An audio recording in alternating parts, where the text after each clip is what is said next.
వస్తున్నారో హరీష్ రావు గారి పైన దాడి చేసిన పద్ధతుల్లో రాయి తీసుకొని దాడి చేసి కారద్దాలు పలగొట్టడమే కాదు మా పైన కూడా దాడి చేసే ప్రయత్నం చేసిండ్రు. మేము ఈ దాడిని తీవ్రంగా ఖండిస్తూ ఉన్నా.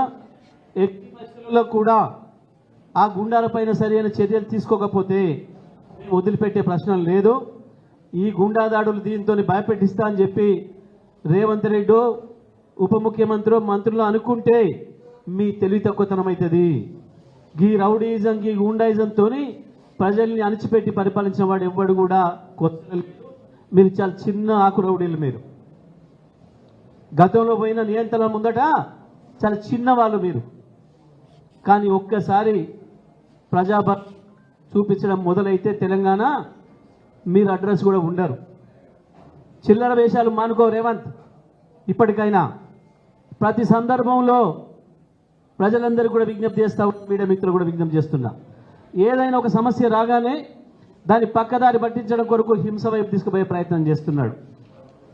మొన్న మొదటి రోజు సిద్దిపేటలో ఒక పథకం ప్రకారం పోలీసులు వెంట ఉండిపోయి 2-3 కాంగ్రెస్ రౌడీలను తీసుకుపోయి హరీష్ రావు గారి క్యాంపస్ మీద దాడి. తెల్లవారి మళ్ళీ రుణమాఫీ విషయంలో ఫెయిల్ అవుతున్న విషయం బయటకు వస్తుందని చెప్పి కొండారెడ్డిపల్లికి వెళ్ళిన విలేకరుల పైన దాడి చేయించింది. ఇవాళ స్వయంగా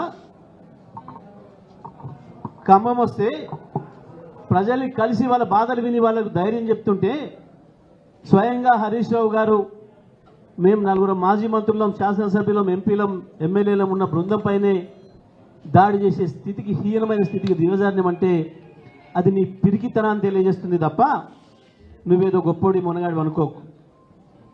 తుమ్మల నాగేశ్వరరావు గారు చాలా నీతులు చెప్తావు, స్పందించు. ఇవాళ జరిగిన రౌడీజం మీద నీ శిష్యుడేవాడు, రౌడీజం చేసినవాడు. ఈ రౌడీజంతో భయపెట్టిస్తావా ఖమ్మం ప్రజల్ని? దేనికి వచ్చింది మీకు ఏడుపు? మొన్న రాత్రి నుంచి ప్రజలు ఇక్కడున్న స్థానిక శాసనసభ్యుడిని అజయ్ కుమార్ని గుర్తు చేసుకుంటున్నారు, మాజీ శాసనసభ్యుడు మాజీ మంత్రిని కేసీఆర్ని గుర్తు చేసుకుంటున్నారు. ఇట్లాంటి వరదలు వచ్చిన సందర్భంలో గతంలో మాకు అన్ని విధాలు ఆదుకున్నారు, మా వెంట నిలబడరు అని చెప్పి ప్రజలు స్వయంగా చెప్పారు.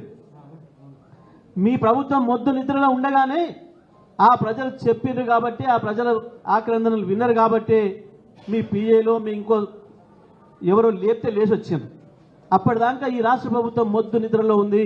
మంత్రి, ఉప ముఖ్యమంత్రి, మంత్రులందరూ కూడా నిద్రలోనే ఉన్నారు.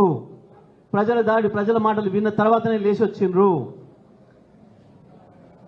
ఇవాళ ప్రజల్లో వ్యతిరేకత వస్తుందని, దాన్ని రౌడీజంతో అణిచివేస్తామని, ఖమ్మంలో కూడా రౌడీజంతో అణిచివేస్తామనుకుంటున్నారా మీరు?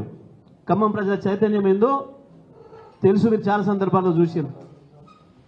బంద్ చేయండి, ఇటువంటి చిల్లర వేషాలు బంద్ చేయండి. నేను ఈ జిల్లాలో ఉన్న 3 మంత్రులు డిమాండ్ చేస్తున్నా, మీకు ఏమాత్రం చిత్తశుద్ధి ఉన్నా ఆ దాడి వెనకాల మీరు లేకుంటే వెంటనే ఆ దుర్మార్గుల్ని వెంటనే అరెస్ట్ చేయాలి, ఆ గుండాలు వెంటనే అరెస్ట్ చేయాలి.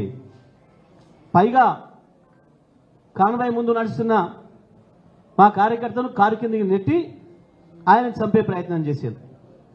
ఆ గందరగోళంలోనే హరీష్ రావు గారి మీద దాడి చేసే ప్రయత్నం చేశారు.